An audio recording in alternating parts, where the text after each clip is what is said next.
I used to bowl, so it kind of comes naturally to me. There's a lot of time to, stand around and socialize, so we find it a great way to meet people. Hi, my name is Kathleen O'Toole, and this is my second year participating in the Maryland Senior Olympics. Bocce is a very old game. I understand it goes back to the Caesars. Two kinds of balls. The pallino is the small white ball, and then red and green larger balls.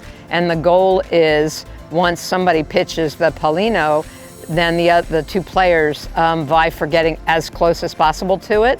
And if you actually wind up against it, you get 2 points, which doesn't happen very often, because if you can put a credit card in between, it's not a 2-pointer. So the goal is to get as close as you can to the pallino. And normally the games are played up to 11, but for the Senior Olympics, because we have so many competitors, we play games of 7.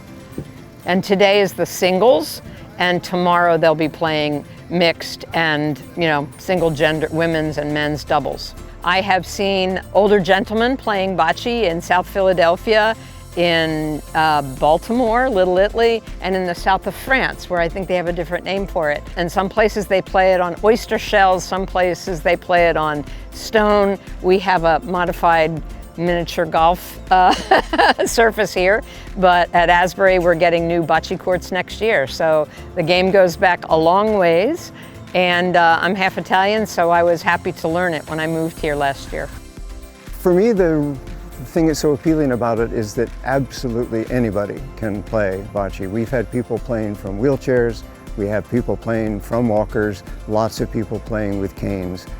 So that it really is a game that almost everybody can play, and grandparents can beat grandchildren, or grandchildren can beat their grandparents, because on any court, especially not a super elegant court, there's a lot of luck, and that makes it fun for all of us.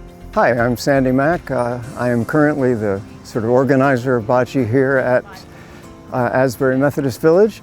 When I started, we had 9 people playing regularly. We now have 40 on our email list, but about 20 of us show up pretty regularly to play each week. We know it goes back to Roman times. Basically, I suspect as soon as someone discovered a round rock, some version of it was invented. We know they actually played it in Rome. I first saw it in Rome in 1952 when I was 10 years old. It was not played on a court. This was Italy soon after the war, a very poor place at the time. It was played with steel balls and played just on hard-packed dirt with rocks in it, and it was much more an aerial game than a rolling game. So they could launch a ball 30 feet and land on another ball that they wanted to move out of the way.